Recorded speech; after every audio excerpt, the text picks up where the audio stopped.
agradeciendo que hayáis venido otra vez. Teníamos duda de si esta tercera charla sobre este ciclo de los colores de la espiritualidad, teniendo en cuenta que las dos primeras estuvieron aquí José Arregui y Enrique Martínez Lozano, que ya tienen, digamos, no sé si grupos o comunidades o gente que lo conoce, si realmente había interés en el ciclo en su conjunto, y nos damos cuenta que sí, estamos gratamente sorprendidos.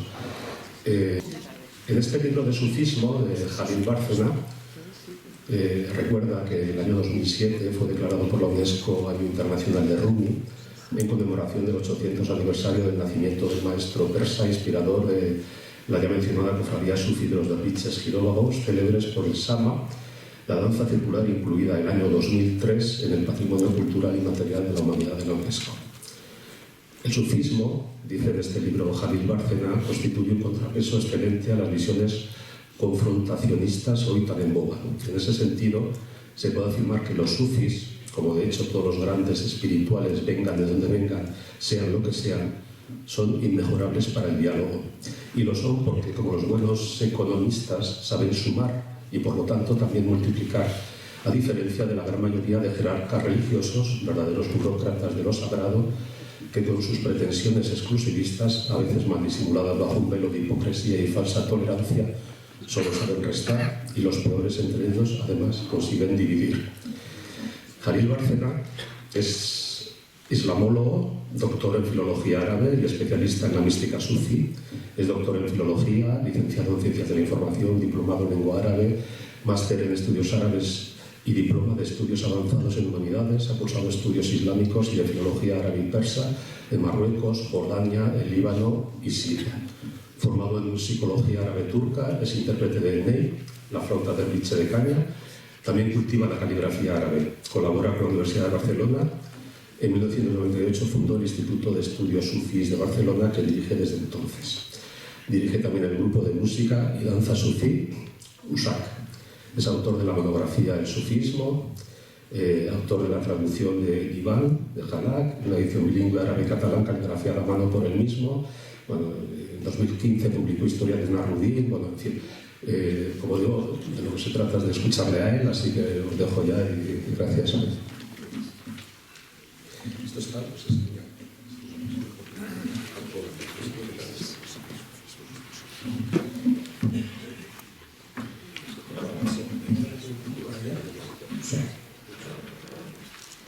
Buenas tardes a todo el mundo. Un momento con la intendencia que nos vamos a situar.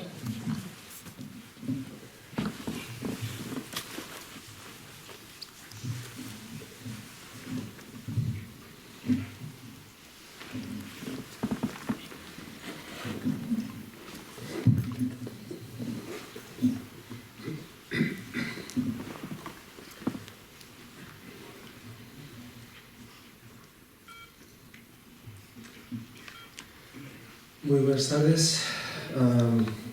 Permítame en primer lugar que agradezca a la Biblioteca de Navarra y en especial al coordinador de este ciclo, Los colores de la espiritualidad, al señor Jesús Arana, su presentación y también la posibilidad, la invitación para poder estar hoy aquí con todos ustedes.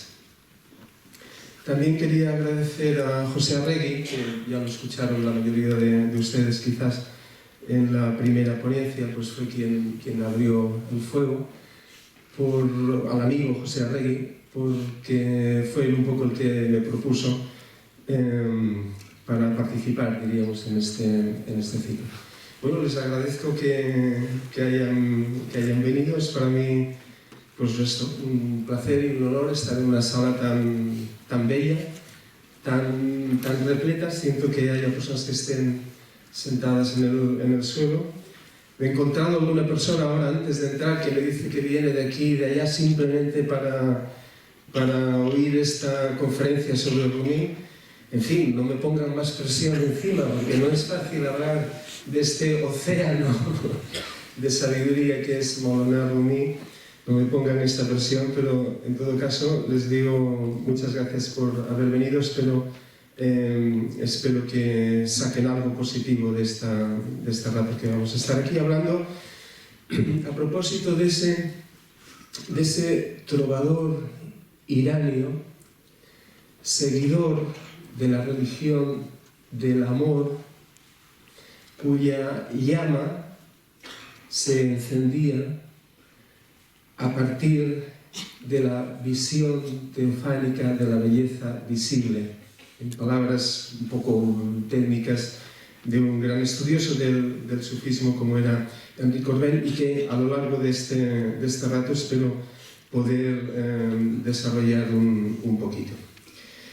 Bueno, también para mí es un gran placer estar en Pamplona, porque es uno de, les decía ahora a los organizadores, es uno de los escenarios de mi adolescencia y juventud. Yo nací en un pueblo de Santander y por allá por el mes de julio yo me escapaba aquí a Pamplona a pasar unos días. También, como anécdota les digo también que efectivamente para mí Maulana Rumi es el personaje al cual he dedicado unos cuantos años de estudio. No lo he estudiado de todas maneras como se estudia un coche o como se analiza una lavadora, porque estamos evidentemente tratando de otro tipo de realidad. Nuestro objeto de estudio es otro. Pero, me he dedicado unos cuantos años a él, y les contaba también ahora a los organizadores que el pasado mes de julio me doctoré justamente con una tesis a propósito de Rumi, y cuando me dieron a elegir la fecha de la tesis, pues elegí el 7 de julio, les he de decir también. Un 26 de julio del año 2001, también aquí en la ciudad de Pamplona, 26 de julio del 2001, tuvo lugar una actuación musical, si a estas cosas se les puede llamar actuación musical, una intervención de un maestro importante de la tradición islámica en general y de la tradición sufí de Damasco, ciudad hoy un poco martirizada, podríamos decir, por ser suaves, Sheikh Hamza Shakur, con el grupo Al-Kindi y los derviches giróvagos que decíamos de Damasco. Eso fue aquí en el año 2001, fue la última vez que yo personalmente pude saludar por última vez al maestro Hamza Shakur, porque al poco él murió.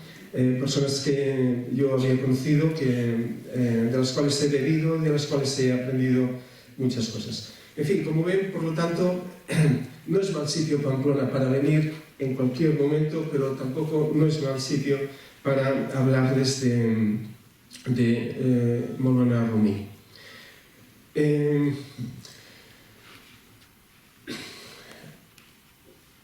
Vamos a hablar de algo que no es un lujo.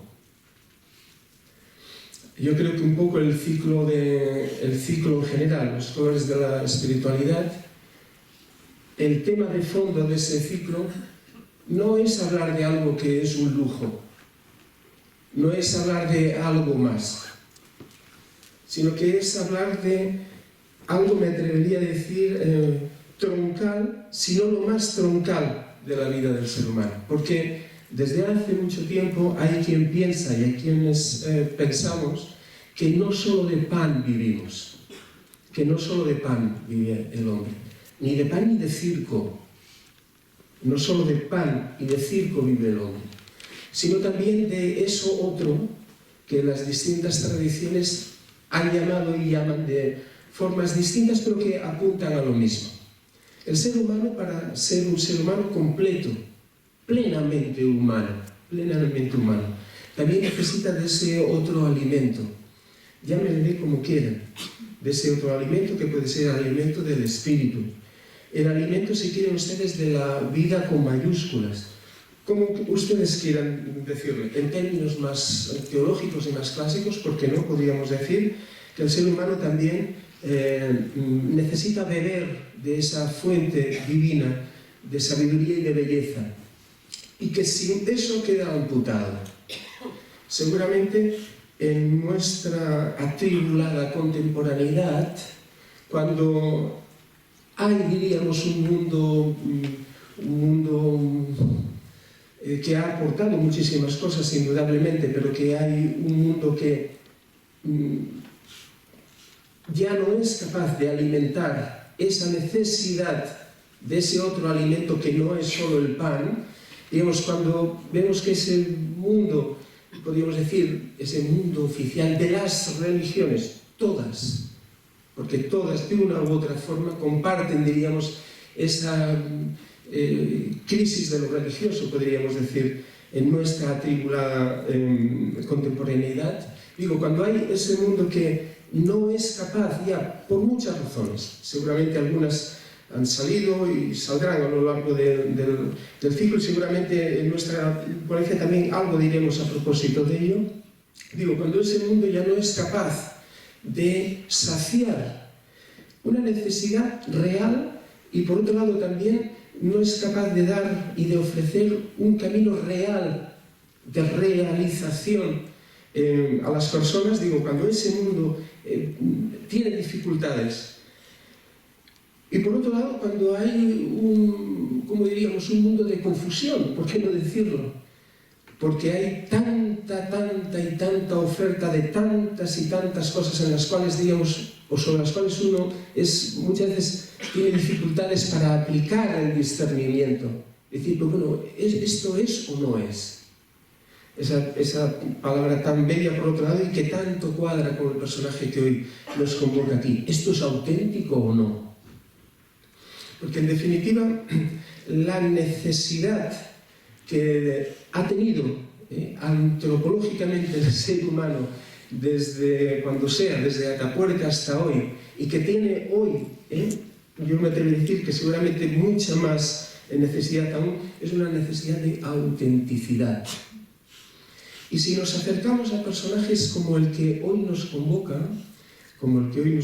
este persa del siglo XIII, llamado Maulana Jalaluddin Rumi, y si nos acercamos hoy a este tipo de personajes, a este y a otros, es porque vemos en él algo auténtico.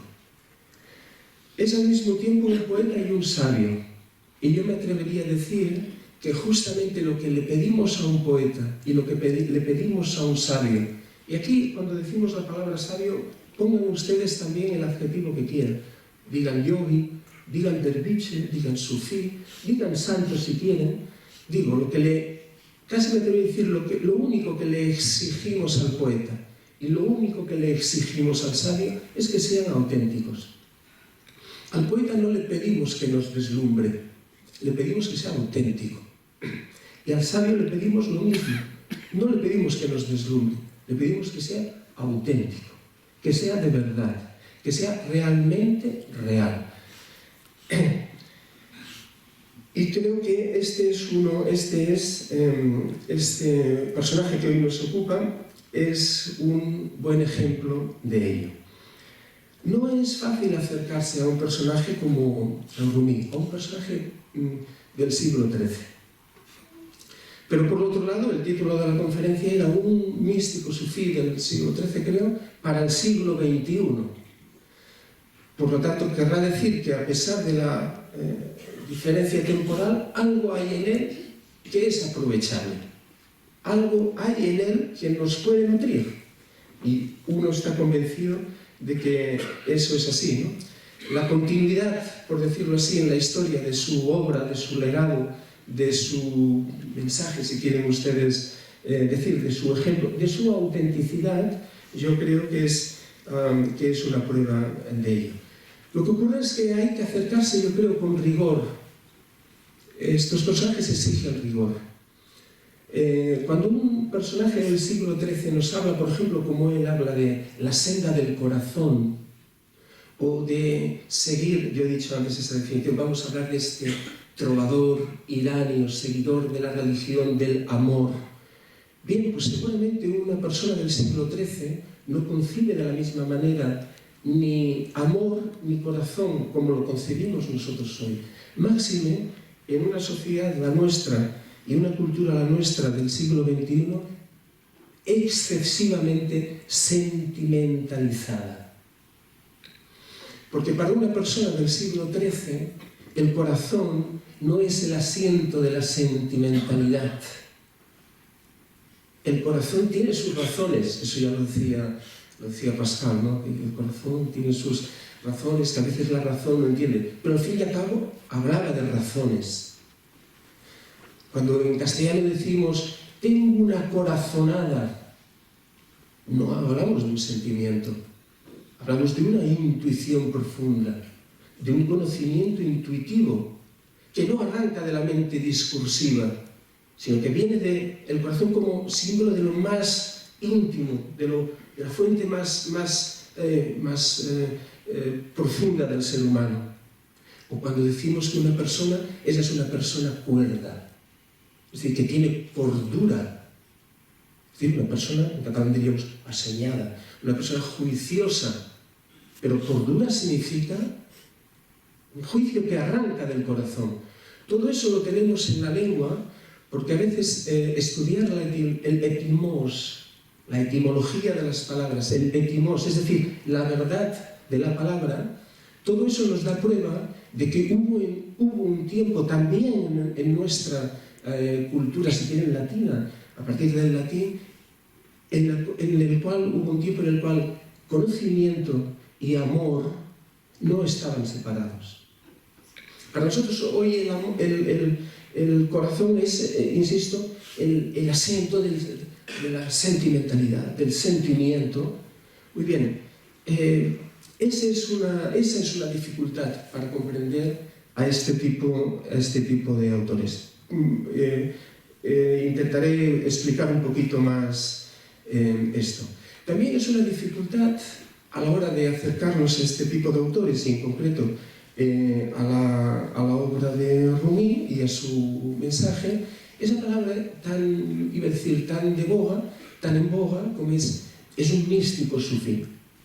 Sí, lo definimos así muchas veces, a él y a otros, es un místico sufí. El problema es ponerse de acuerdo en de qué hablamos cuando hablamos de mística. ¿De qué hablamos cuando hablamos de mística? Porque hoy es una palabra utilizada con tanta ligereza,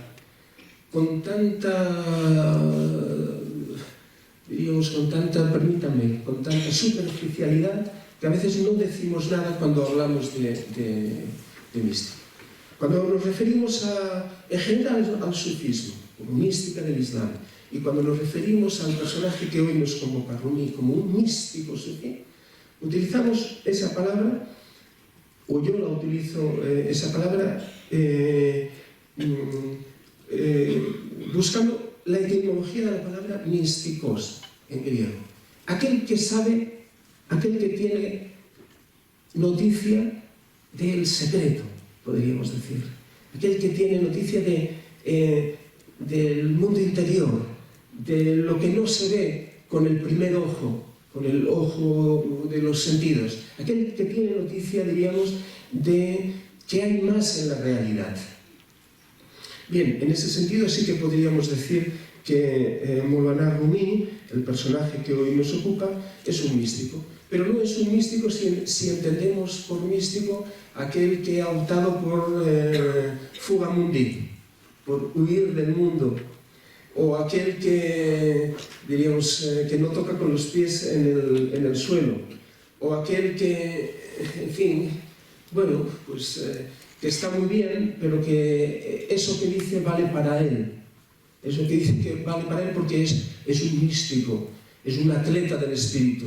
Y por tanto eso que dice vale para él, pero no para los demás que no llegamos a esa categoría. Bien, en ese sentido no hablaríamos o Rumi no entraría dentro de esa categoría. Por tanto, cuando nos referimos a él como un místico sufí, lo hacemos insisto, tomando como piedra angular diríamos, conocer algo más, tener noticia del secreto, del misticos, ¿no? de lo interior, de lo que aparentemente a la mayoría de nosotros se nos escapa. Por otro lado, haríamos bien también en considerarlo a él y a todas estas grandes nombres de la espiritualidad universal haríamos bien en considerar que su mensaje y su llamada no es a una huida del mundo, que decía ahora, a una huida de la realidad. Bueno, eso que usted explica está muy bien, pero claro, es que esto es huir de la realidad. Esto es algo que comúnmente oímos y que a veces se nos dice incluso, ¿no? Bueno, vale, muy bien, chico, esto está muy bien, esto que usted estudia, pero esto no tiene que ver con la realidad. Bueno,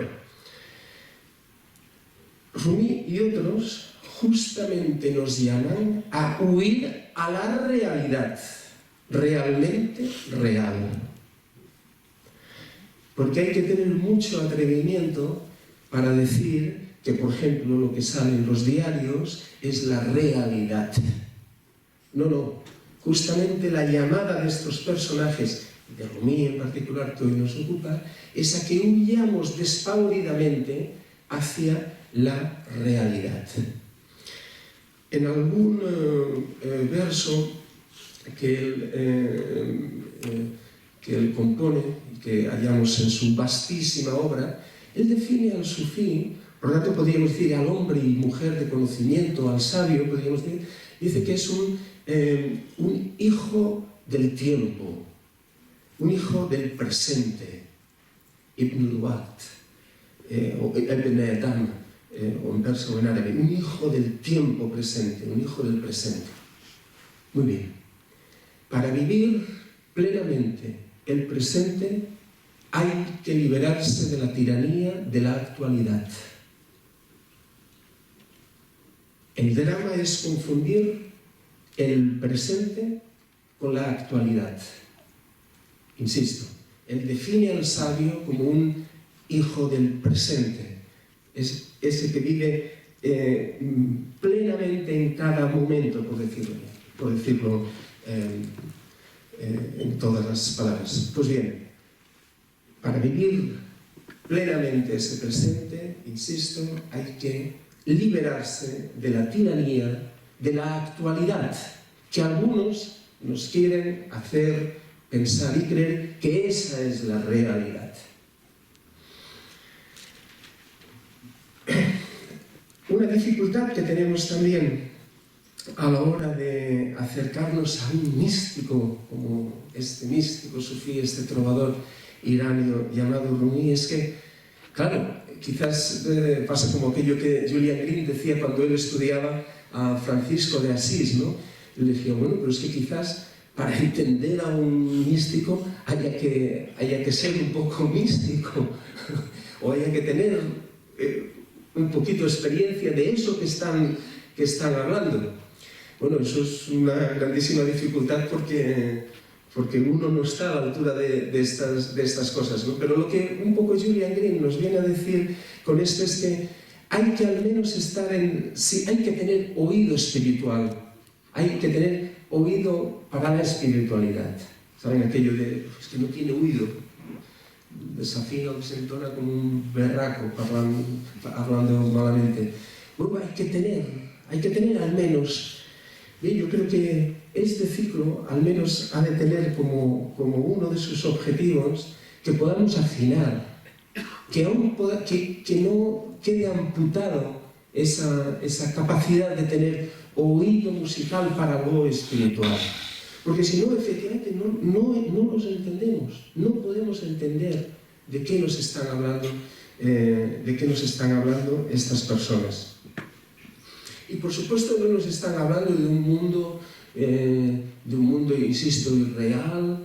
Quizás nos hablan de mundos paralelos a este, ¿no? Y que no vemos porque estamos, bueno, ciegos con esa actualidad muchas veces, ¿no? Cuando yo digo eso de mundos paralelos, no confundir con mundos paralelos. Ese es otro tema que sucede con el gran supermercado espiritual o pseudoespiritual que hoy vemos también, donde decíamos antes de entrar a la sala, donde toda buena idea, donde incluso toda buena causa, uno no sabe por qué, pero en esta maldita contemporaneidad, toda buena causa, toda buena palabra, toda buena idea acaba en un supermercado. Bien, es un problema. porque seguramente hay formas de divulgar lo importante sin tener que pasar por la vulgarización. Ese es otro de los retos que a veces nos planteamos. Ya ven que les estoy hablando de dificultades, solo de dificultades, ya suavizaremos. Les hablo de dificultades a la hora de acercarnos a este gigante de la espiritualidad sufí como es Rumi, que es un poeta también. Esto no es porque sí, Esto no es porque sí. A veces se dice de los poetas, o del poeta se dice, de todo poeta se dice que es más intenso. La poesía es esa concentración, es decir mucho con poco. Esa es la gran poesía, ¿no? Decir mucho con poco, ¿no? A veces se dice del poeta que es más intenso que extenso. Bueno, el problema es que en el caso que aquí nos ocupa, este hombre es intenso pero extenso, porque su obra se mide en miles y miles y miles de versos. Su obra principal, el Mesnevi, podemos decirlo como una suma de pareados espirituales. Bueno, pues tiene más de 25.000 versos. El que habla de silencio y el que habla de callar. Toda la mística es así. Toda la mística universal es una mística que se debate entre esa solo aparente contradicción, entre la imposibilidad de decir eso que se ha visto, eso que se ha intuido, porque eso que se ha visto o intuido rompe absolutamente el marco del lenguaje común, digo, entre la imposibilidad de decir y la necesidad de decir. Ahí se ve también cuando esa es una de las pruebas también de la autenticidad del poeta y de la autenticidad del sabio. Cuando vive esa tensión, porque no nos pensemos que un sabio del siglo XIII como este u otros han hecho lo que han hecho y han vivido lo que han vivido para que nosotros ahora en el siglo XXI vengamos a relajarnos. Oh, esto está muy bien, relaja mucho esto. Oh, esto cura mucho. Hombre, eso es una tomadura de pelo. Por lo tanto, la autenticidad de muchos de estos personajes justamente se vive en esa tensión que palpas en ellos, entre la imposibilidad de decir y la necesidad imperiosa de decir. ¿Cómo necesidad imperiosa de decir? Pues sí, porque el amor no puede callar. Amor con mayúsculas. Porque el amor no puede callar. Y se ha de decir, pero no cabe en el lenguaje. Por eso, efectivamente, necesita 25.000 versos para decir lo que no puede decir, porque el lenguaje subpersa del siglo XIII se le queda corto. De ahí que toda mística, y en eso la mística sufí, que tiene un vastísimo legado literario y espiritual, es un muy buen ejemplo. De ahí, digo, la acuñación de nuevo lenguaje, la creación de nuevo lenguaje. ¿De dónde es usted?, le preguntan. Y él dice, yo soy del Lamacan, soy del no lugar. Algo que hasta entonces nadie había utilizado esa palabra. Pero él necesita decir que la experiencia profunda que ha vivido no tiene espacio ni tiempo. Y necesita una palabra nueva. Y el místico crea lenguaje. En ese sentido, la mística sufí en concreto, es una mística genesíaca, que genera lenguaje. Y el lenguaje no es una broma. Y la lengua no es una broma. Algunos juegan con todas estas cosas, pero no son bromas. El lenguaje es, diríamos, algo sagrado. Y es nuestra herramienta principal. Ahora digo una palabrota, autopoética, con la cual nos creamos y con la cual creamos realidad, con la cual creamos mundos y creamos.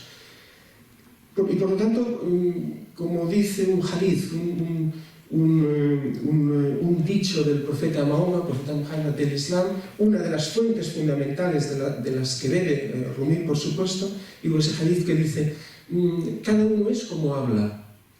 Pues es importante hablar bien, con justeza. Ya no solo digo, no digo sobre tacos y estas cosas, sino con justeza. Y a veces el ámbito de la mística es el ámbito en el cual uno ve que es posible decir cualquier cosa. No, es que la unión con Dios, la unión, expresiones que a veces no tienen sentido. Si Él es uno, y por lo tanto la realidad es una y única, no hay nada a lo que unirse. Uno no puede escapar de una unidad que ya está. Por lo tanto, hablar de unión con Dios es una contradicción en términos. Por lo tanto, se ha de ser preciso y se ha de tener, diríamos, en catalán decimos cura, hay que tener cuidado del lenguaje. Yo creo que Rumi es una persona generosa y una persona también que alerta sobre sí mismo y sobre la envergadura de la tarea que hay por delante. Y él mismo dice, ojo donde te metes, que esto es muy serio. Y él mismo dice, podría sonar un poco petulante, pero hay que entenderlo. Él dice de sí mismo, mi propio mar se ha ahogado en sí mismo, asombroso océano infinito que soy yo. Por lo tanto, hay que tener también un poco de agallas, pero un poco de cuidado a la hora de acercarnos a este tipo de personajes, porque son como océanos que se te pueden llevar. En el buen sentido, porque efectivamente toda mística pasa por dejarte llevar, pero al mismo tiempo hay formas, diríamos, peligrosas de dejarse llevar. La razón jamás se ha de perder a la hora de emprender un camino espiritual y a la hora de abordar este tipo de personajes. Para mí esa es una de las aportaciones importantes y uno de los elementos que podemos sacar como rasgo aprovechable para hoy insisto, de la obra y del pensamiento de Rumi. Viene algo así como a restituir el lazo roto decía antes, entre conocimiento y amor. Y viene a restituir también el papel que le corresponde a cada potencia del ser humano. Y una de ellas es la capacidad de utilizar bien los tres ojos que tenemos, como diría la tradición sufí y otras. En primer lugar, el primer ojo, que es imprescindible, el ojo con el que vemos, el ojo podríamos decir, de los sentidos, del sentido de la vista, con el que vemos. Pero hay que utilizar también el segundo ojo, que es el ojo de la razón. El ojo de la razón. Es decir, el campo de la espiritualidad no puede ser el campo de vale cualquier cosa. En Occidente, como poco, desde el racionalismo de Descartes y otras cosas, hemos tenido un problema. Y es el problema, diríamos, de fiarlo todo a una cierta racionalidad que ha matado, en cierta forma también este anhelo íntimo de espiritualidad. Pues bien, me atrevería a decir, y un poco estirando de la obra de Rumi, me atrevería a decir, miren, la razón no puede matar al espíritu. O si tienen ustedes, no puede matar la fe. Entendiendo aquí fe no como creencias, no como adhesión ciega. Una fe ciega deja de ser fe. Eso hay que decirlo. Toda fe ciega deja de ser fe. La razón no puede matar la fe, entendida como esa capacidad humana de obertura, de apertura al misterio. La razón no puede matar al espíritu. Pero miren, la espiritualidad o la fe no puede resultar repugnante a la razón. Y hay tantas y tantas y tantas muestras de fe, espiritualidad, de religiones, etcétera, etcétera, que son repugnantes a la razón. Y que la razón instintivamente huye despavorida de esas formas. Por lo tanto, sí es rescatable O un elemento para mí muy rescatable hoy en el siglo XXI de Rumi es ese poner las cosas en su sitio. Muy bien, este es un hadith también que él utiliza muchísimo, un dicho, unas palabras del profeta Mahoma del Islam, que él utiliza son muchísimos. Se acerca una persona corriendo, viene a ver al profeta Muhammad, al profeta Mahoma, y dice, tal profeta y tal, vengo a rezar junto a usted. Y el profeta le dice, muy bien, sí, pero mira, primero ata tu camello, ata el camello. Sí, yo tengo mucho, de acuerdo, muy bien, pero ata tu camello. Entendiendo aquí tu camello, muy bien, pero ata tu ego descontrolado. Ocúpate primero de lo primero. De acuerdo, pero paso a paso, no dejes nada pendiente, que esto es serio, que podemos hacernos daño. Muy bien, sí, pero ata tu camello primero. Por tanto, vean que no son personas, por lo tanto, que están allá volando con místicas de estas y tal. No, son personas que han tocado realidad con mayúsculas. Hombre, es que hay que tener muchas agallas para llamarle realidad con mayúscula, insisto, a lo que sale al diario. U otras cosas.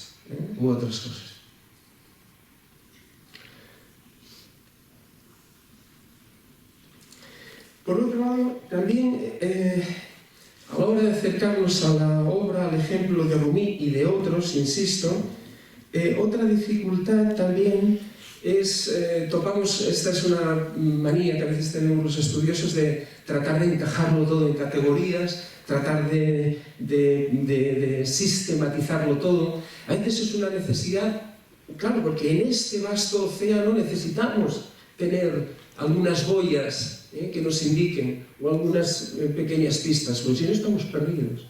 Así no estamos perdidos. El problema es que hemos de jugar con esa necesidad que tenemos de un cierto orden en la búsqueda, de un cierto orden a la hora de acercarnos a este tipo de personajes, pero chocamos al mismo tiempo con una realidad, y la realidad es que encajar las ideas e intuiciones espirituales de un personaje como Rumi en un sistema cerrado es prácticamente imposible.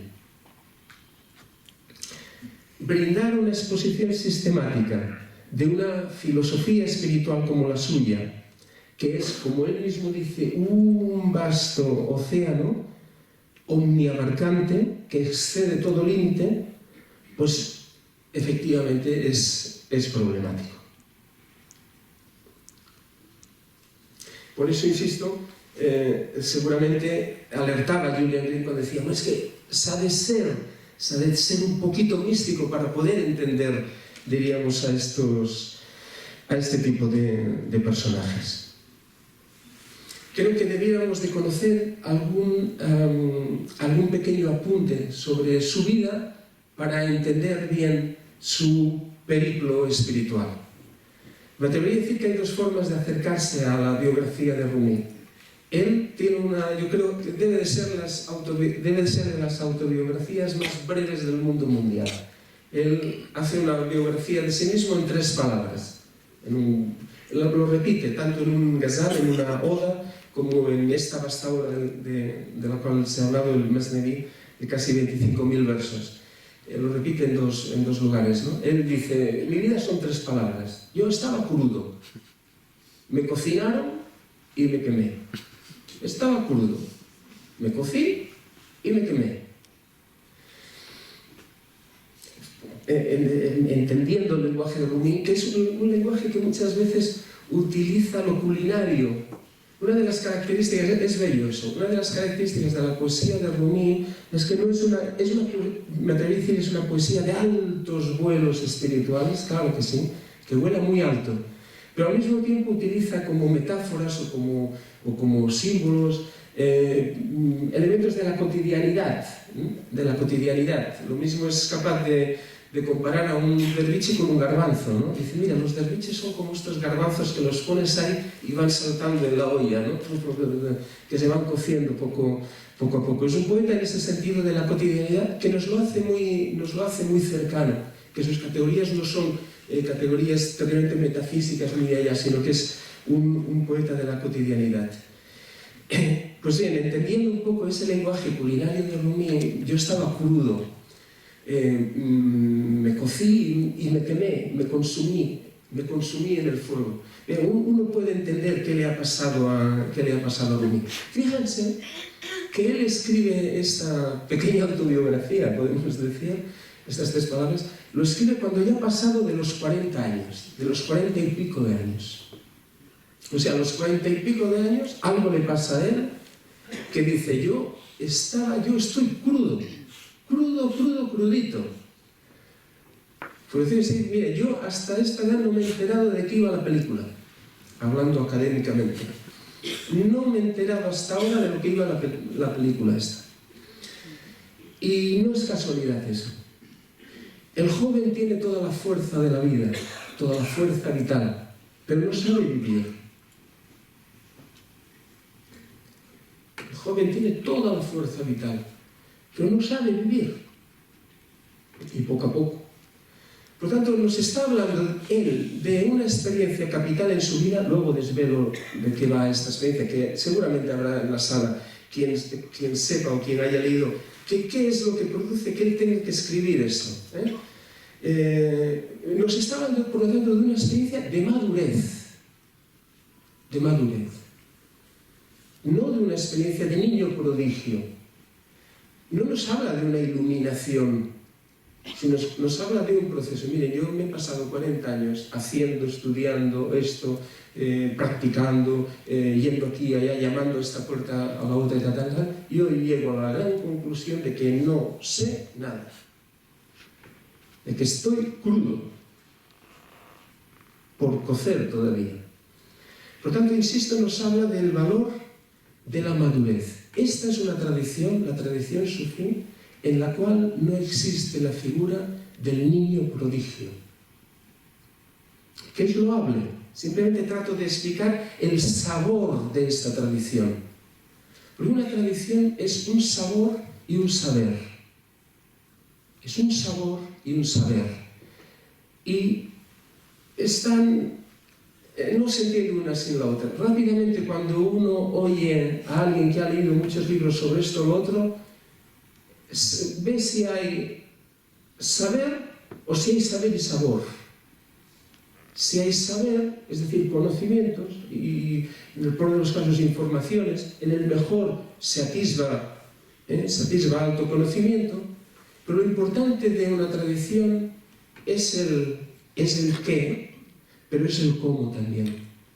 Es el qué y es el cómo. Es decir, es el qué, cuáles son aquí las intuiciones espirituales importantes, por lo tanto, el saber con mayúsculas, pero al mismo tiempo también el sabor. El sabor. Esta tradición, uno de los sabores del sufismo es el valor de la madurez. No hay niños prodigios. Por lo tanto, quiere decir que es también la tradición de del paso del tiempo, del aprender con el paso del tiempo, de la repetición, que a veces en nuestra atribulada contemporaneidad está tan mal vista. Repita usted, la repetición. Vuelva, insista. Si me permiten el juego de palabras, Rumi es un insistencialista. El sufismo es insistencialista. Insista. No, es que no llego ya. Insista un poco más, repita, insista. Por lo tanto, llega a los 40 y pico y tiene ese crack. Bueno, esa pequeña... acabo de cuadrar un poquito esto de la madurez. Eso hace también que el concepto de milagro, por decirlo así, como a veces lo podemos entender nosotros en Europa hoy y en otras tradiciones, no digo que esté bien o mal, no, estamos explicando cómo ciertas tradiciones explican lo mismo, no estamos comparando ni estas cosas. Digo, de ahí que el milagro entendido como el subvertir las leyes naturales, pues no existe en esta tradición, no existe en el Islam en general, pero no existe en el sufismo en particular, y Rumi no lo recoge. Aquí el milagro, si se puede hablar en estos términos, sería, oiga, usted mire el milagro de que el sol siempre salga por el mismo lugar.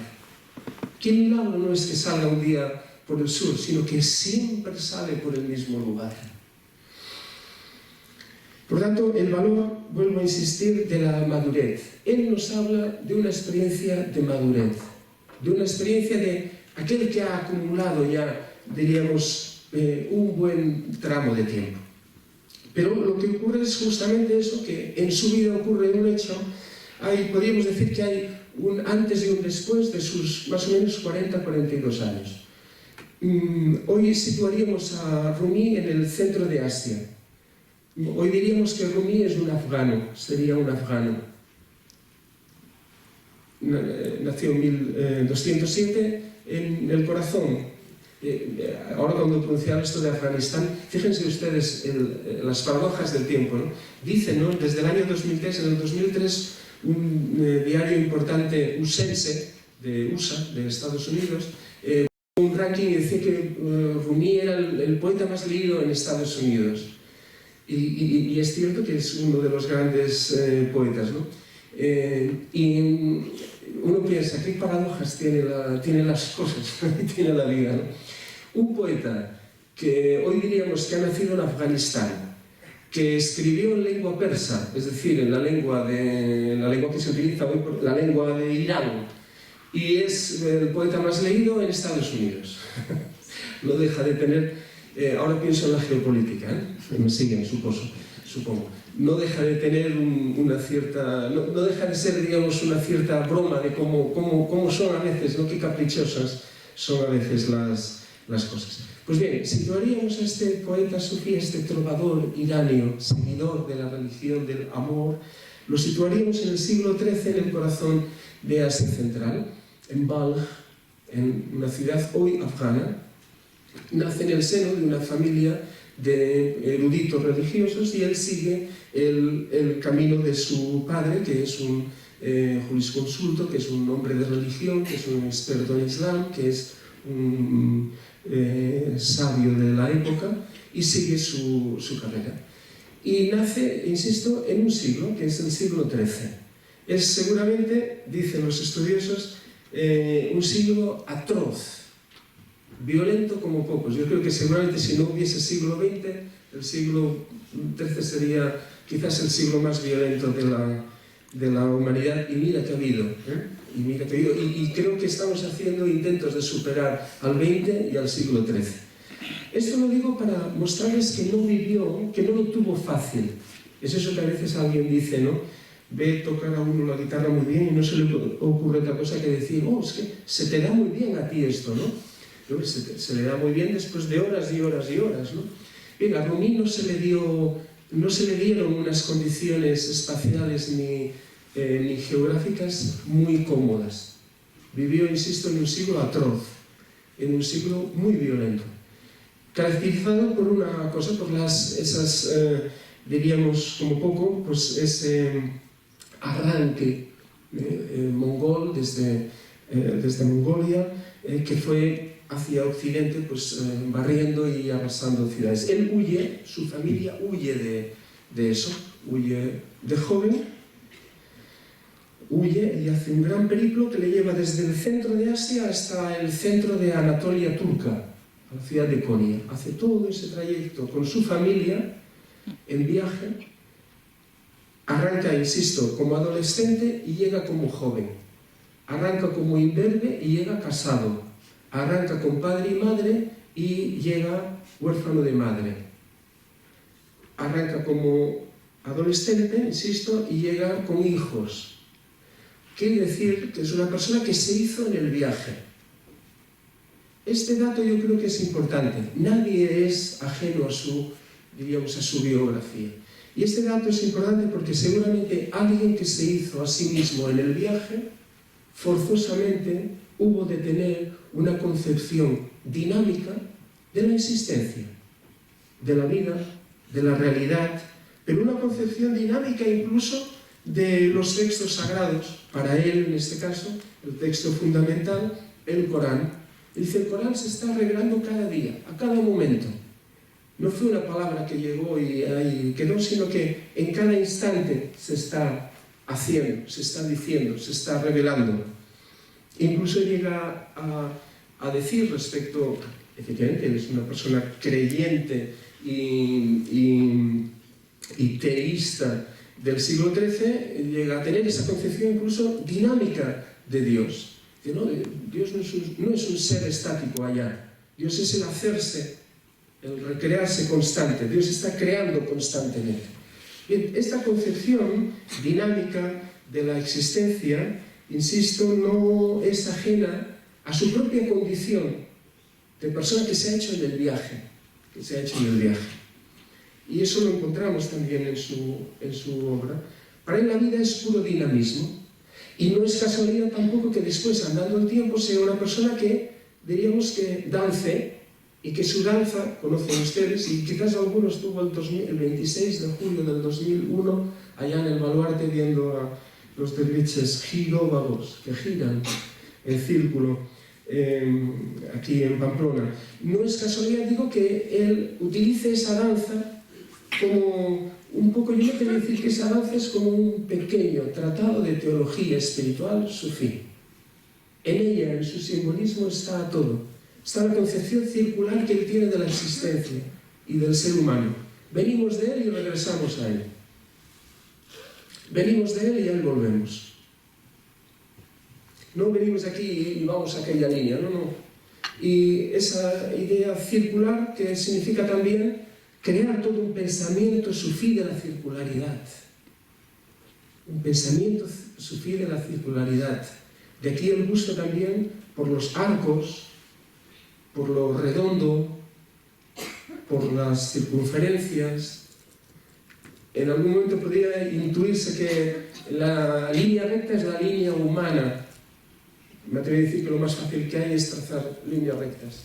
Porque cuando uno comienza a hacer sinuosidades, ahí se ve algo más. La línea recta es humana, la línea curva es divina.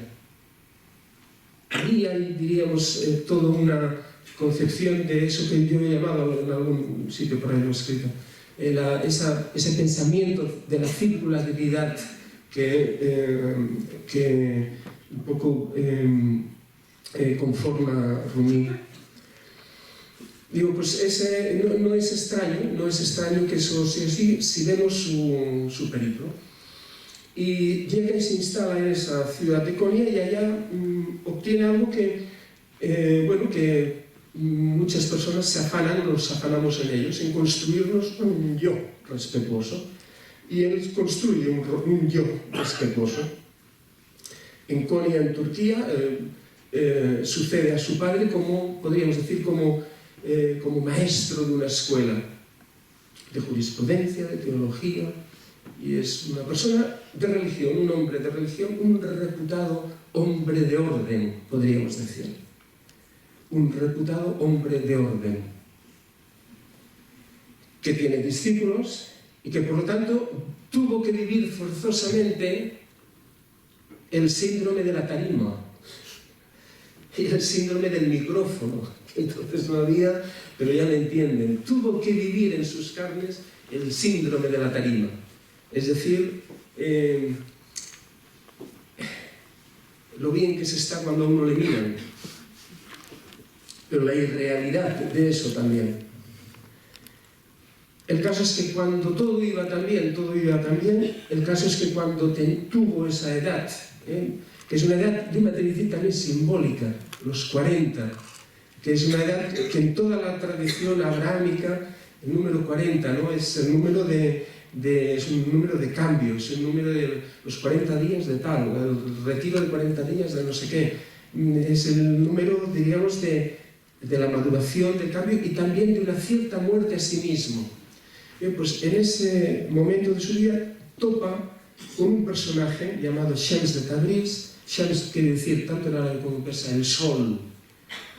Y ahí lo dibuja la tradición sufí como un personaje solar, leonino, de formas, diríamos, un tanto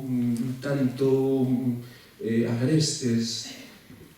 Topa con un personaje que le hace de espejo y, por decirlo así, le rompe ese mundo, diríamos, que él con esfuerzos, con no poco esfuerzo, ha construido de sí mismo. Un hombre de religión, de orden, de prestigio, al cual el pueblo y sus discípulos le consultan cosas y él responde. Ahora hago un pequeño paréntesis. Fíjense que vivir todo el día dando consejos tiene que ser espantoso. O vivir todo el día dando la imagen de que estás bien, tiene que ser horrible. ¿No? Yo cuando digo entrevistas a este fenómeno que era del coaching y estas cosas, y constantemente es, no, la gente no sabe, la gente tiene que hacer, la gente piensa, madre mía, este hombre tiene valor, porque está todo el día teniendo que dar consejos a los demás. Claro, eso significa que si les das aquello que según se lo tiene que aplicar, ¿no? Claro, debe ser una tensión terrible, ¿no? Dios nos libre. Bien, pues se toca con ese hombre que le destroza ese mundo. De hecho, si hoy se nos ha convocado a hablar de Rumi aquí, es justamente para hablar de ese hombre a partir de los 40 y pico años. A partir de esa experiencia con ese personaje, Shams de Tabriz, que le rompe su mundo. Si hoy hablamos de un Rumi poeta, es el poeta que comienza a escribir poesía a partir de esa edad. En ese sentido, se debe decir que es un caso, yo me atrevo a decir, casi único en la literatura en general universal y seguramente en la literatura mística también universal, de cómo un gran poeta empieza, diríamos, a escribir a partir de los 42, 43 años, llegando, diríamos, es decir, no es un poeta que se va haciendo, sino que, claro que se va haciendo, desde sus 40 años hasta el final de su vida, no deja de escribir en ningún momento, pero que, por decirlo así, su vocación aflora entonces, y el Rumi músico aflora entonces, y el Rumi de la danza, de esta danza circular que hemos mencionado, aflora entonces. Es, por lo tanto, digo, un poeta tardío, es un poeta en ese sentido tardío.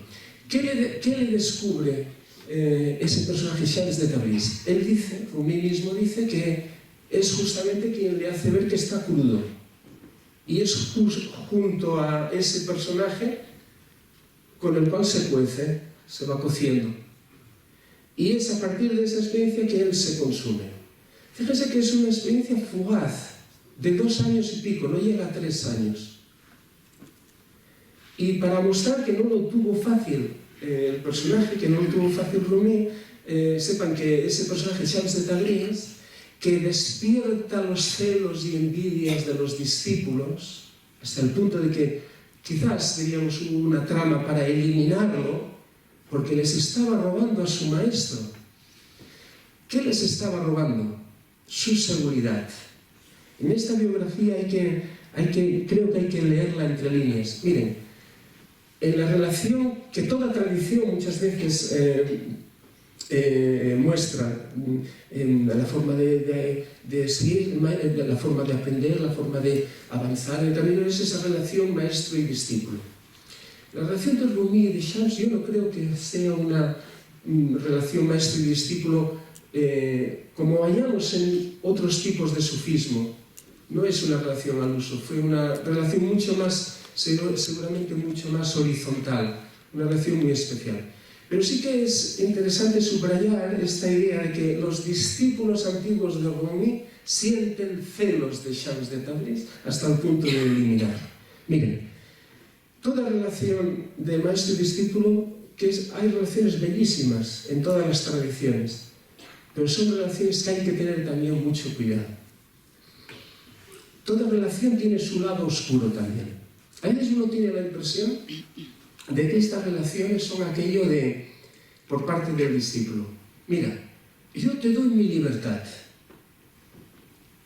pero tú me tienes que dar seguridad. Fíjense que eso está en el... Miremoslo, porque si no somos capaces de distinguir, nos convertiremos en crédulos que cualquier cosa vale. Y no vale cualquier cosa.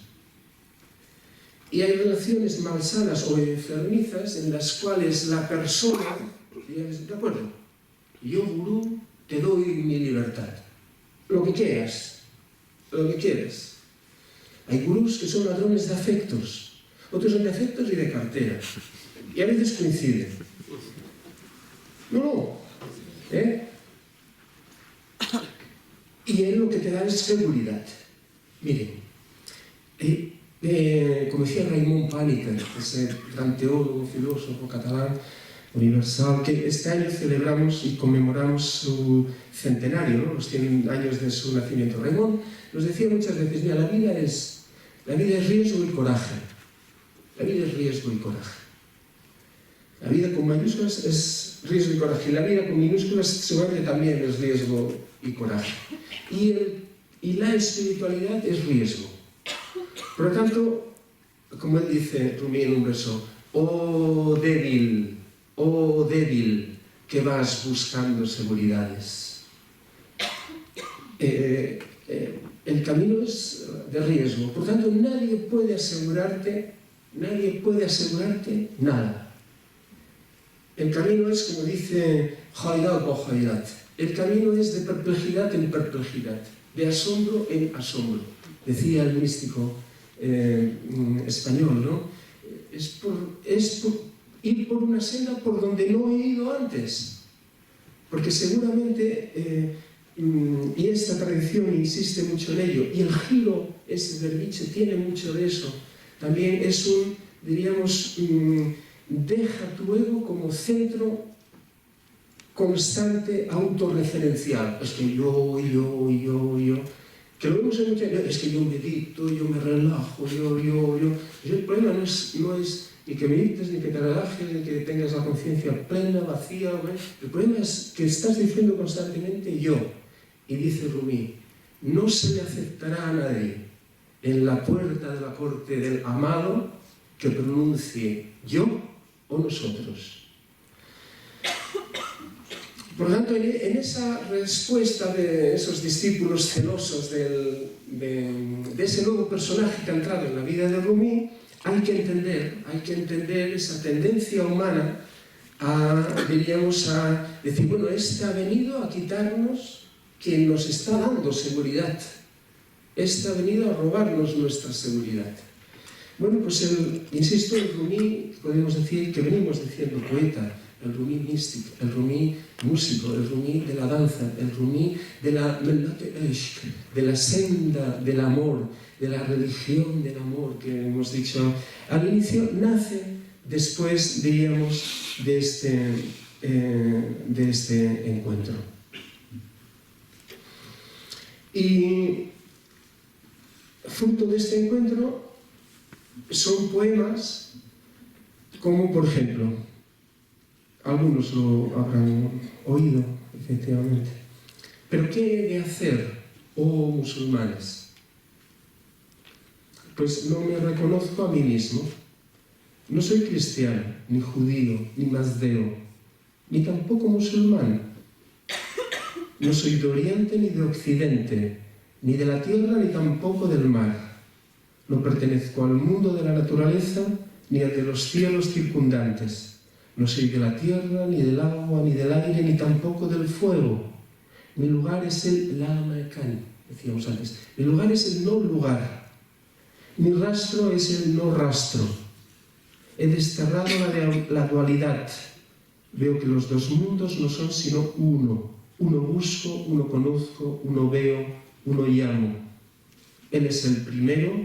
Él, cuando él dice él, se está refiriendo en términos teológicos a Dios. Él o el amigo divino, Él es el principio, Él es el último, de Él venimos, a Él vamos. Él es el interior, Él es el exterior. No conozco sino Él. Estoy embriagado con la copa del amor. Los dos mundos se han desvanecido para mí. No tengo ya más ocupación que danzar y celebrar. Yo me imagino que en su momento hubo quien, desde el mundo, podríamos decir, más oficial de la religión, esto no supo entenderlo. Esto no supo entenderlo. Su hijo, que fue testigo, diríamos, de ese cambio de su padre, su hijo Sultan Falak, escribiría: el maestro, Rumi, que fue hasta entonces un jurisconsulto, un hombre de orden, por amor llegó a ser un poeta. Poeta con mayúsculas, no un rimador. Poeta con mayúsculas. Se convirtió en un embriagado, él que había sido todo un devoto. Pero un embriagado no por el vino de la uva. Su alma luminosa no había bebido más vino que el de la luz. Pasaba día y noche en danza. Giraba sobre la tierra como lo hace la rueda del cielo. Sus gritos y gemidos ascendían a lo más alto del firmamento. Día y noche sin reposo, hasta que los cantores se quedaban sin voz, él permanecía danzando. Yo supongo que para cierto ambiente, diríamos un poco, ¿por qué no decirlo también?, pacato de la época, esto debió de ser muy fuerte. Pero él mismo corrige algo que hoy, y ¿hasta qué hora tenemos? Luego dejaremos algunas preguntas. Sí. Bueno, ¿puedo hablar 10 minutos? Sí. Vale. Vamos a hablar 10 minutos. Vamos a hablar más rápido todavía. Bueno, un poquito. No, muy bien, y sí, después vamos a hacer alguna pregunta. Digo, esto seguramente debió de sonar a oídos pacatos o a oídos un poco... debió de sonar fuerte. Y alguno debió de no entender qué estaba diciendo él en esta poesía, en esta nueva experiencia. Y debió de decirle de todo. Él escribe un rubai, una cuarteta, y dice, bueno, no se confundan, ojo, yo soy el siervo del Corán mientras viva.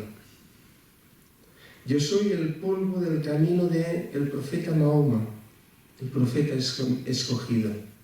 Si alguien afirma lo contrario de mí, yo lo maldigo a él y sus palabras.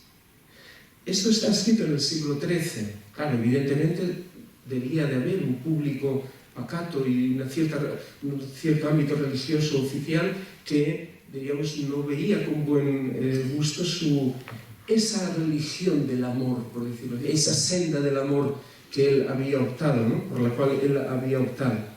Hoy, de todas maneras, este alegato que él hace, digamos, sintiéndose heredero del Corán y heredero del profeta Mahoma, yo creo que hay que interpretarlo, hay que aplicarlo a cierta... Este poema, por ejemplo, no lo encontrarán en ninguna traducción de poesía de Rumi al inglés, de estos bestsellers que triunfan tanto en Estados Unidos y a veces incluso aquí. Esta cuarteta no la encontrarán, y yo creo que es importante. Pero es importante ver los dos poemas cara a cara. Cuando Rumi, y esto está en su tumba, en Konya, en los versos que algunos dicen que no son de él, pero que nacieron en su escuela, de todas maneras el espíritu es plenamente de él, y por lo tanto la tradición ya se los ha atribuido, dice algo así, es una invitación, ¿no? Dicen algo así como, ven, seas quien seas lo que seas esto o aquello, creas en algo o no creas en nada, es igual, hayas roto tu palabra 50.000 veces, tú ven, porque esta no es la casa del reproche. Esta no es la casa del reproche. Esta es una casa de acogida.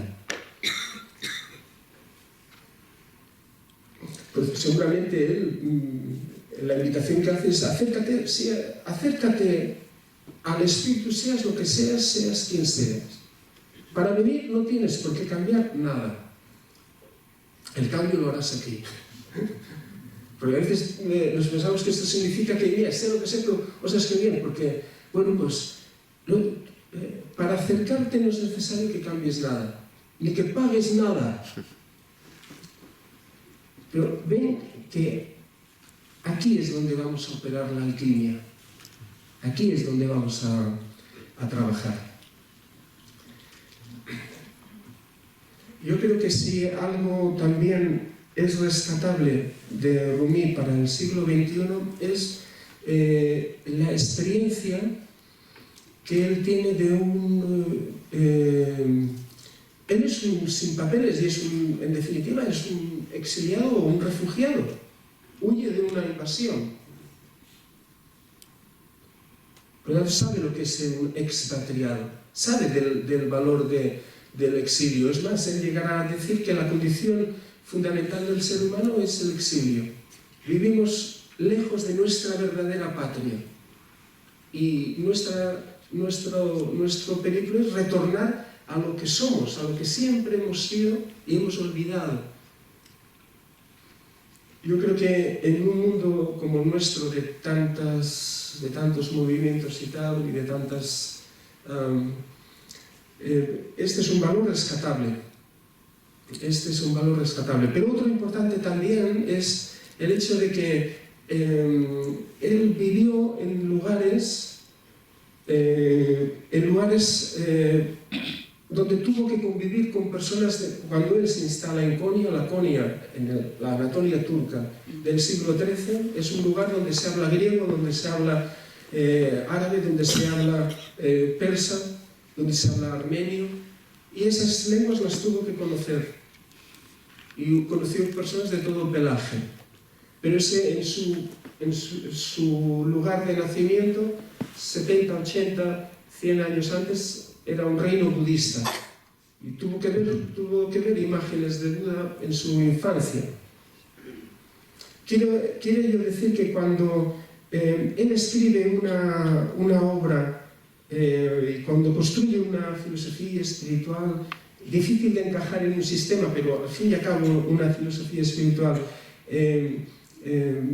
yo me atrevo a decir universalista, lo hace porque él ha vivido, diríamos, en ese mundo diverso, en ese mundo, diríamos,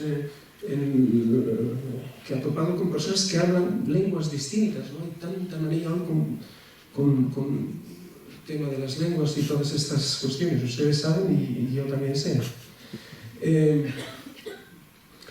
Por tanto, creo que ese es un valor importante a destacar. Y ya con esto sí acabo, hay otra cosa importante a destacar, yo creo.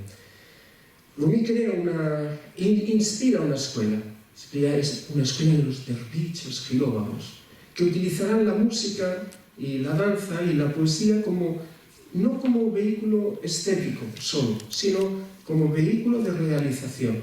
Música, poesía y humor tienen un valor muy importante.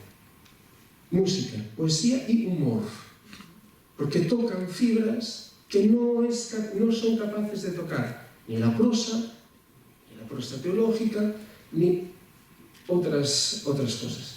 Música, poesía y humor. Maulana Rumi dirá, hay muchas vías para acercarse a él, al amigo. Bien, nosotros hemos elegido música y danza. Crea o inspira, mejor dicho, una escuela. Inspira una escuela que es, por tanto, diríamos, un vivero de ciertas cosas, donde uno se nutre de ese otro alimento necesario, no solo el pan material. Pero si uno es capaz de crear escuela, es porque uno al mismo tiempo ha hecho una experiencia. ¿Qué experiencia ha hecho Rumi? Y para mí eso ha de ser, esas tres Cs que ahora mencionaré, tendría que ser como el ABC de todo camino, creo yo. Rumi hace la experiencia de ser él, pero su escuela llegará a ser también de ser centro, cueva y cima. C. Centro, cueva y cima. Y él hace esas 3 experiencias, que yo creo que todo el mundo, en nuestra medida y tal y cual, tendríamos que tener noticia de esas 3, que paso muy brevemente a resumir. Una escuela, y por tanto una escuela es su fin, pero un sabio y la experiencia que él hace, es la experiencia de centro. Sobre todo hoy, en nuestra atribulada contemporaneidad, tenemos muchos centros de intereses, pero carecemos de centro. Tenemos muchos centros de intereses. Es más, hay un cierto interés por ciertas instancias, etcétera, etcétera, etcétera, de que cada vez más tengamos más centros de intereses que ocupen nuestro tiempo. Y contra más centros de intereses tenemos, menos centro que centra tenemos. Por lo tanto, su experiencia, pero la experiencia de la escuela debe ser centro centro que centre.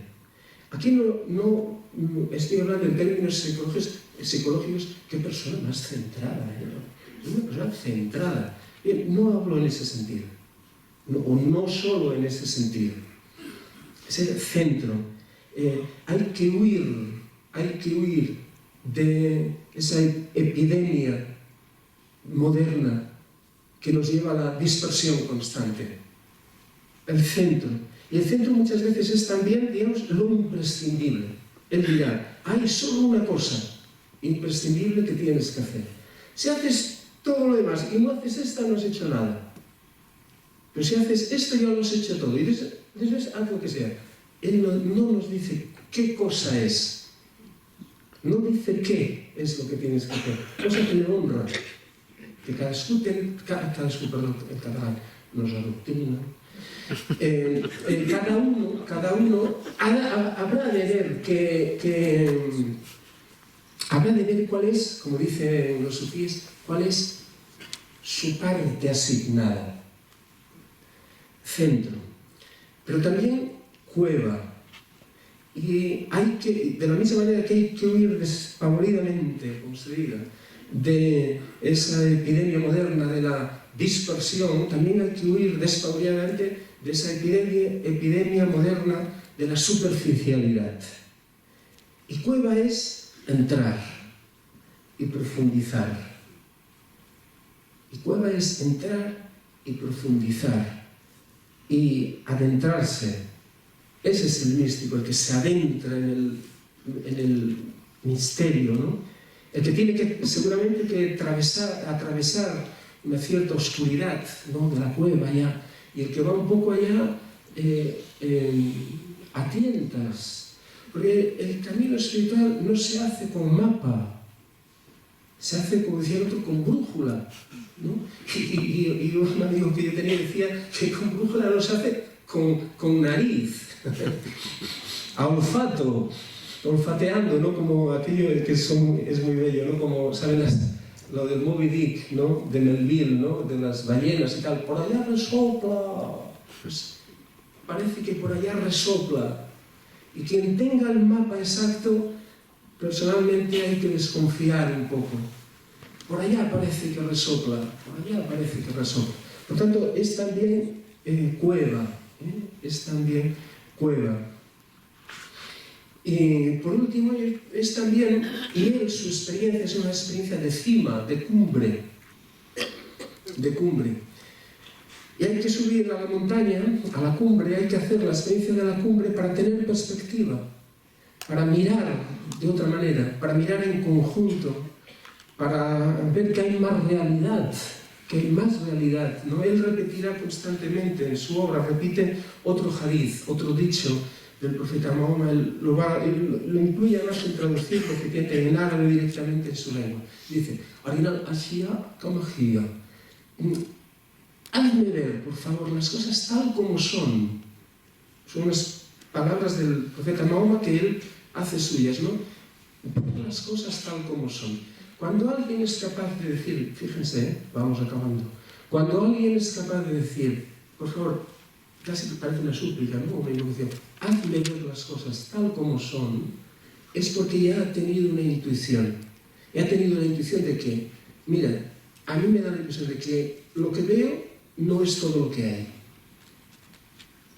Y es muy importante en todo camino espiritual la duda. La duda, dudar. Ashak tarikul haq, una máxima sufí, ¿no? La duda es la senda de lo verdadero. Hay personas que tienen miedo a la duda y personas dentro del ámbito religioso, y no digamos en el Islam, cristianismo, judaísmo, etcétera, etcétera, etcétera, que buscan incluso aquí seguridad. Hay que ser atrevido, no hay que ser frívolo, pero sí atrevido en la espiritualidad. La frivolidad viene de California.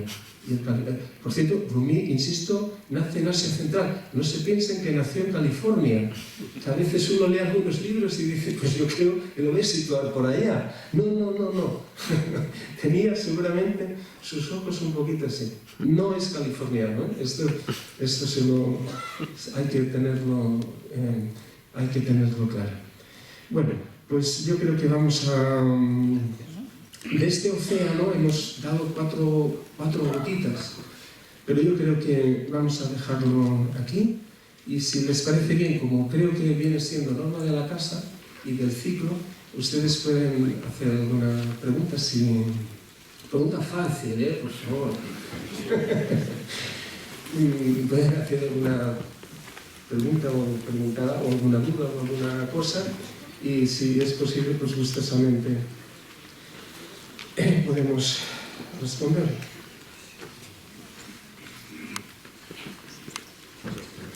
Sí. Ahora me siento más arropado. Bueno, son las 7:20, vamos a abrirte 10 o 15 minutos como mucho de preguntas y dice. Bueno, pues cuando queréis, Mari Carmen tiene un micrófono. Sí. Tienes abajo, tiene un interruptor que viene de tenerlo pulsado. Tienes que mantenerlo pulsado un rato.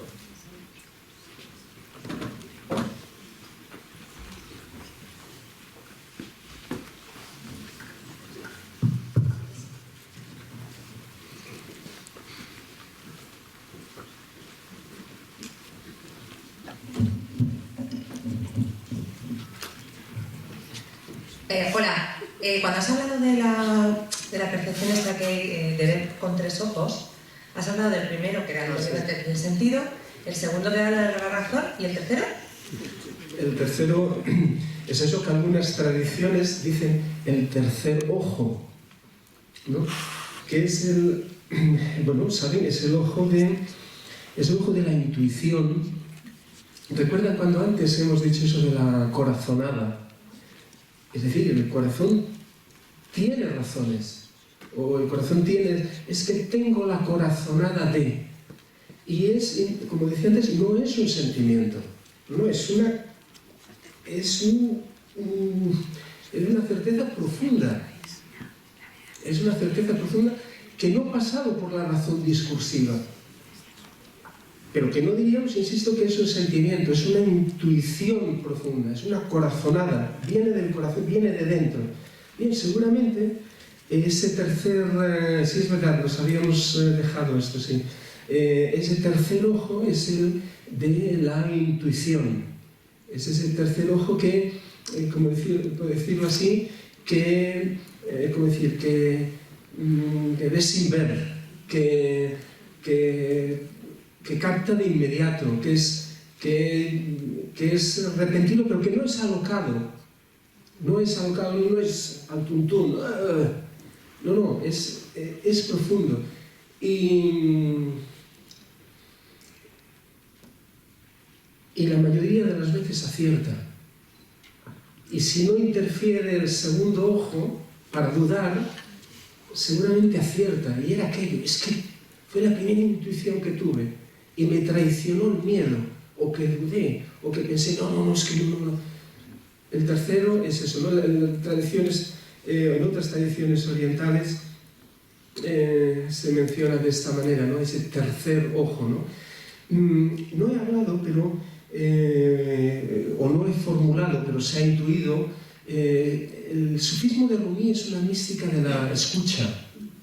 su gran libro de 25.000 versos, que se dice pronto, ¿eh? Son libros de esos, son libros no como los míos, que se caen de lado. Este lo pones así, se aguanta solo. Este 25.000, se aguantan solos esos libros. Bien, pues lo comienza con una palabra, Veshino, escucha. Escucha lo que te dice este instrumento, esta flauta. Escucha, ese libro empieza por un escucha. Por lo tanto, lo que a veces decimos ver, el tercer ojo ve, sí, es un ver, pero en el caso de Rumi sería el tercer oído. De hecho, en la tradición filosófica occidental, Nietzsche, el filósofo, que tan cerca estuvo de la música, una vida sin música es una vida que no vale para nada, todo eso, que lo hubiese firmado Rumi también, él hablaba de el tercer oído. Hay una música que se oye con el tercer oído. El Rumi no está lejos de eso. Por tanto, el tercer ojo, el ojo de la visión, en Rumi podríamos decir que es como un tercer oído. La mística de Rumi es una mística que escucha la música del mundo, que ve, si se puede decir, que ve la música. Y la música del mundo es, diríamos, la melodía que provoca la danza de todo, ¿no?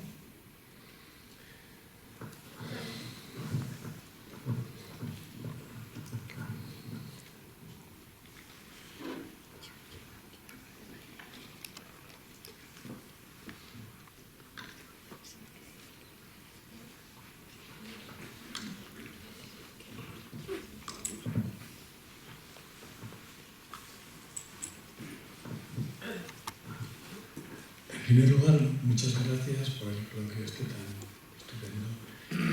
Bueno, yo tengo un par de preguntitas cortas.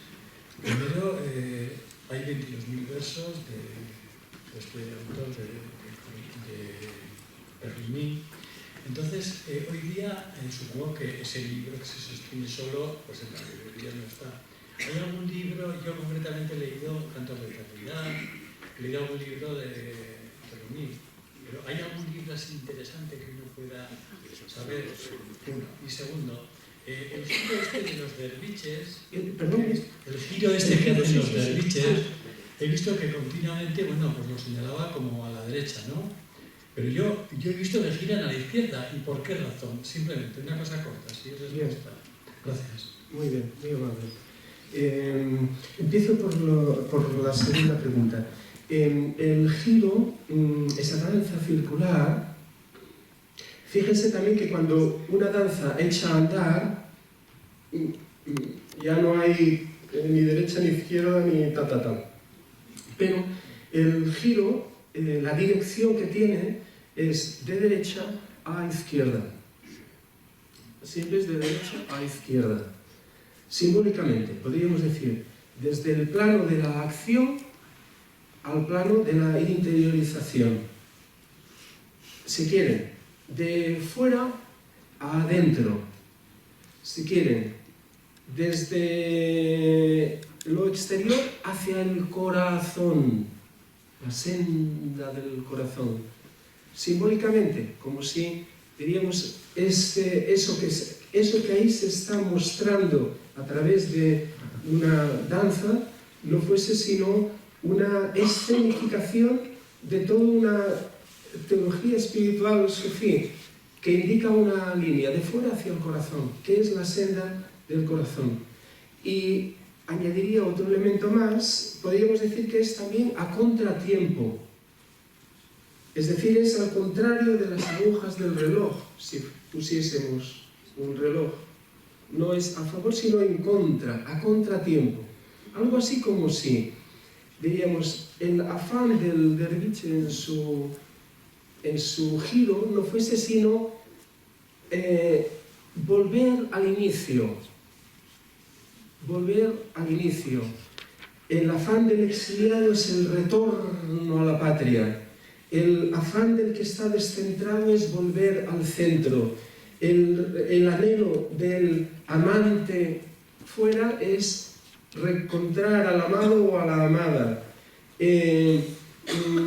podríamos decir en términos, hoy me ha salido, esta será la segunda vez, en términos panicarianos, de Raymond Paniker, volver a una infancia ya perdida, por lo tanto a una inocencia primera, por lo tanto a una forma de percepción no marcada por la cultura, no marcada por la educación, harto difícil por otro lado.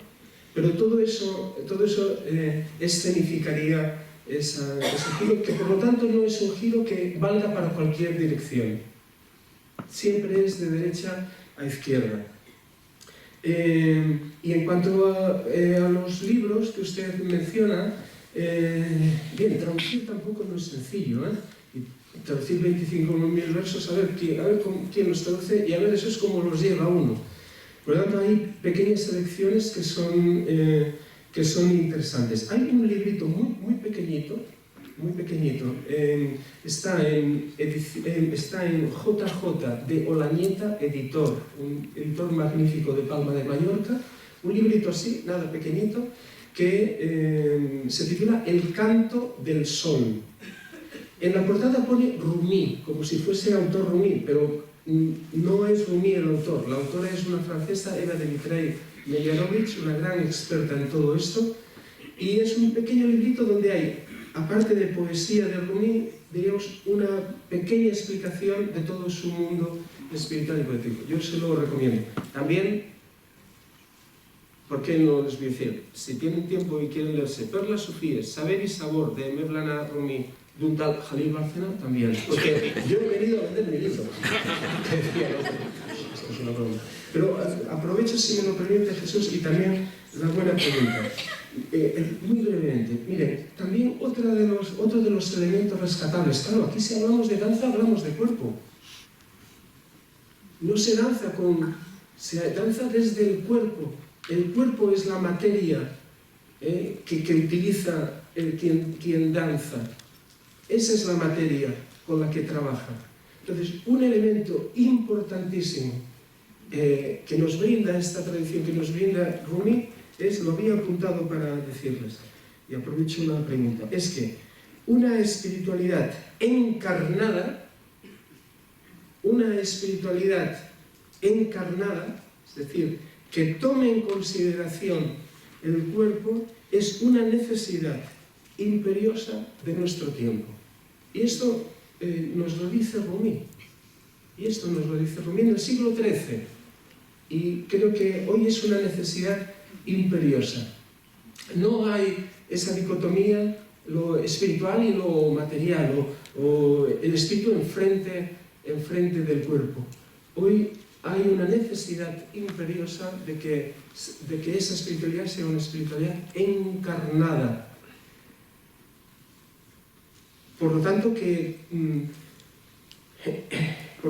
no tenga ningún atisbo de ningún tipo de, diríamos, de culpabilización a lo corporal de nada. Y eso, insisto, creo que es una necesidad imperiosa. No sé si hay alguna pregunta más o...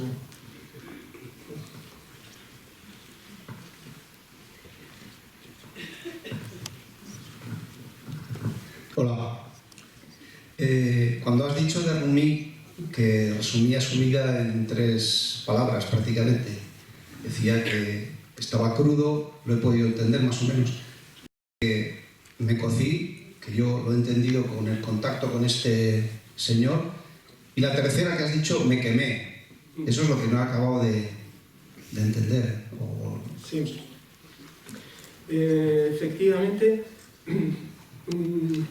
hay que entender, yo creo, también este crudo en su término justo. Yo creo que es una expresión que a él le honra, decir yo estaba crudo, pero efectivamente él no se pudo cocer si no hubiese tenido antes 40 años de todo lo que hizo. Todo eso no fue en balde. Estaba preparado para reconocer que estaba crudo y para cocerse ahí, ¿no? A fuego lento, además, seguramente. Bien, efectivamente, esos 2 años y pico, casi 3, no llegó, fue ese cocerse, ese abrir una senda, ese, bueno, ver outro horizonte, pero insisto, desaparece ese famoso personaje, Shams, el sol, es un nombre tan bello, ¿no? Desapareció ese sol, pero la vida de Rumi continuó. Y continuó hasta el final. Y continuó hasta el final significa que allá le abrieron una brecha y él entró en esa brecha, seguramente. Y él entró en esa brecha. Y esa brecha no fue, seguramente, sino una experiencia, en definitiva, de transparencia. Cuando hemos empezado a decir antes eso de la autenticidad, yo creo que otra forma de hablar de autenticidad es decir, alguien es auténtico, en ese sentido, porque hace una experiencia de transparencia. Él llegará al final, ya casi en el lecho de muerte, le da unos consejos a su hijo, Sultan Falat, y uno de los consejos le dice: mira, hijo, sobre todo apártate de todo lo que esté cercano al poder y los poderosos. Y le dice, pero sobre todo, mira, muéstrate como eres y sé cómo te muestras. Que eso no es fácil, porque no es un acto de voluntad. Yo voy a decidir desde mañana mostrarme como soy. Esto no es un acto de voluntad. Esto es una experiencia de transparencia. Una experiencia de transparencia de que, por decirlo así, quien se conoce en profundidad a sí mismo, conoce su fuente. Esa es seguramente la experiencia de transparencia, esa es la consumición. Ese es el quemarse, en términos más poéticos, ese es el quemarse en ese fuego del amor, ¿no? Cuando hablamos de amor, en definitiva, ¿de qué estamos hablando? Estamos hablando de la experiencia cúspide de la unión. Por tanto, consumirse en eso es, en fin, es esa brecha que abrió esa experiencia, por la cual él, diríamos, continuó. A mi modo humilde de ver las cosas. Pero yo creo un poquito que quizás podría ser esto. Espero haber contestado. Venga, todavía hay tiempo para una más. Vamos. Sí, yo, si no, yo a gusto y te hago yo la pregunta. Tengo una curiosidad. ¿Cómo conviven en ti tu faceta de músico, de musicólogo y de estudioso? Si te ayuda a entender de una cosa a la otra. Sí. Muy bien. Esta es la pregunta más difícil. Yo no me escapo de ella, pero digo. Pero yo creo que es más importante Rumi y y todas estas cosas que quien lo presenta. Quien lo presenta no tiene mucha importancia. Pero dicho esto, y por no parecer maleducado y no querer responder a Jesús, sí que le digo que, bueno, la música es, sí, todo esto, sí. Claro, es que también podríamos trazar un pequeño... El sufismo es muy dado a estas divisiones trinitarias, podríamos decir, tripartitas y tal. Lo de la música tiene su cosa, ¿no? En la música hay un tiempo para hacer. Por ejemplo, yo toco la flauta. Un tiempo para hacer es dar que te pego ahí con la digitación, o el que toca la guitarra. Tiempo para hacer. Y uno ahí está, y se esfuerza, y dedo para arriba, para abajo, y tal. Y es un tiempo de esfuerzo del yo. Yo estoy ahí digitando para arriba, para abajo, desafinando, tal. Y es imprescindible. Es imprescindible. Pero después uno se da cuenta que hay un segundo estadio, que es un tiempo para ser, en el cual, digamos, por decirlo así, la técnica se va trascendiendo un poquito. Pero sin la técnica, como decir, no, es que yo he trascendido. Oye, espere, vamos por partes, que me dijo otro. Una cosa es trascender algo y otra cosa es pasar de lado. Se trasciende lo que se hace. No es que yo lo tengo trascendido. No lo has hecho y pasas de lado. No, se trasciende lo que se ha hecho. Bien, pues una vez digitando, tiempo para ser, no, tiempo para estar, perdón, tiempo para estar. Uno parece que los dedos van un poco ahí más de tal, y tal. Este tiempo para estar es muy peligroso, porque como uno ya domina una cierta técnica, uno se piensa que él es el protagonista de, ¿no? Va saliendo. Y la música, como si la música estuviese en el músico, ¿no? Ya no en el instrumento, sino, mira, voy componiendo, voy haciendo y tal. Es una trampa terrible.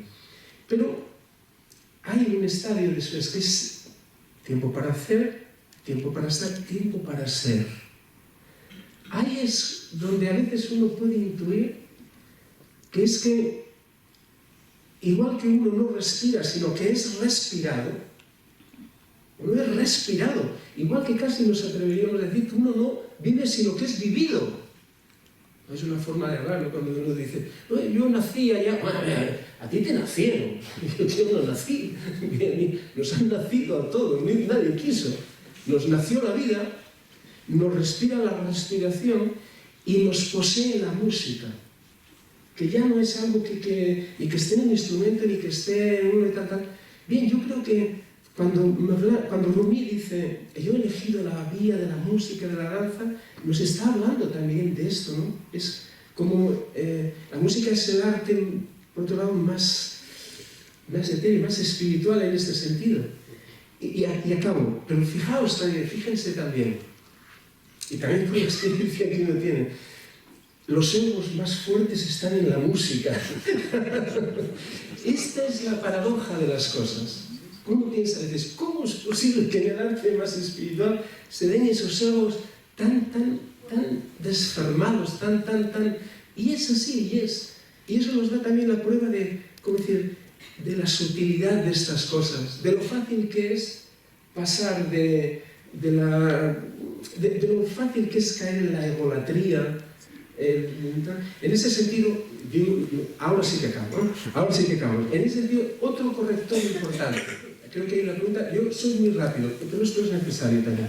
Fíjense, otra cosa importante que Rumi alerta, creo que en el siglo XXI es muy importante destacarlo, se llama técnicamente el espíritu Mohammadí en el sufismo. Es un espíritu, diríamos, un espíritu de discreción, pero al mismo tiempo un espíritu de desconfianza absoluta de todo lo espiritual.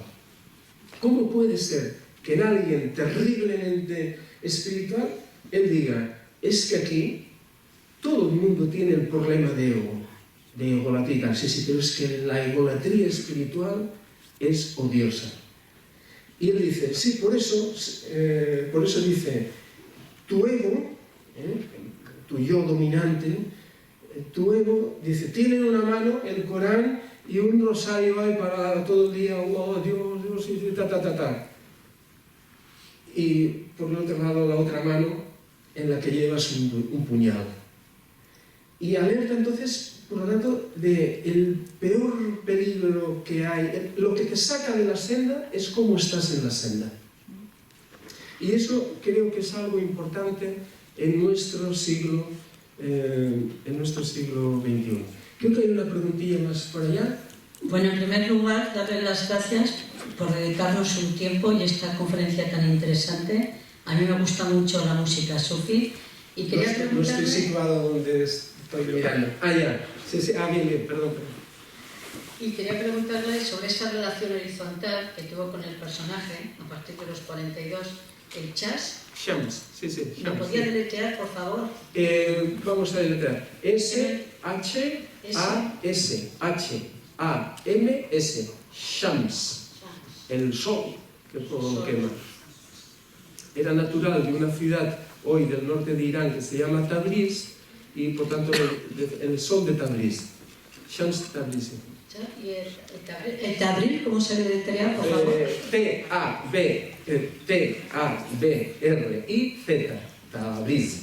Pero no se preocupe, ese hombre y ya nos entendemos. ¿Vamos? Muchísimas gracias. Muy bien. ¿Ya está? ¿Sí? Sí.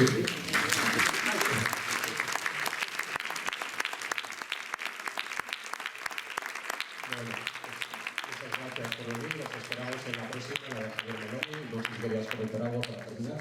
Muy bien, muchas gracias de nuevo a la organización, a ustedes por su atención y vengan a la próxima charla de mi amigo Xavier Meloni porque seguro que será muy, muy interesante. Muy amables.